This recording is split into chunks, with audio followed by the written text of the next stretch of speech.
পড়ন্ত বিকেলে বললে ভুল হবে, ঠিক সন্ধ্যা রাত্রে।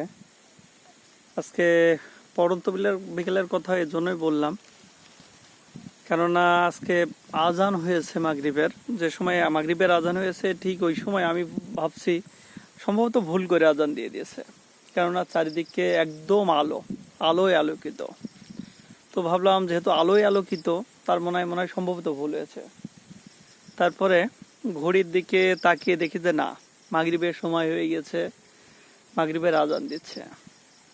তো মাগরিবের নামাজ শেষে রাস্তাতে চলে যাচ্ছি শ্রাবণ মাসের। আজকের এই সন্ধ্যাটা আমার কাছে খুব খুব উপভোগ করার মতন, সত্যি খুব ভালো লাগছে, অসাধারণ লাগছে। সেই হাওয়া, মাঠের পাশে দাঁড়িয়ে আছি, আর মাঠের এখানকার পরিবেশটাও সুন্দর। দেখেন পাট হাওয়ায় দোল খাচ্ছে এবং অন্য অন্য যে গাছপালা আছে সেগুলো দোল খাচ্ছে। আসলে এরকম ভাবে সময় বের করে এই প্রকৃতির কাছে কিন্তু আসলে আমাদের আসা হয় না, কোনো সময়ই আসা হয় না।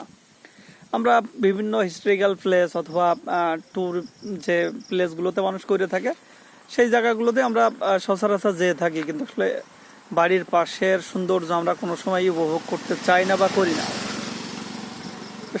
সত্যিই ভালো লাগলো যে এরকম একটা প্রাকৃতিক পরিবেশ, এবং হাওয়াটা সত্যিই অসাধারণ, বাতাসটা এত ভালো লাগছে যা বলার মতন না। তো ভালো থাকবেন সবাই, ধন্যবাদ।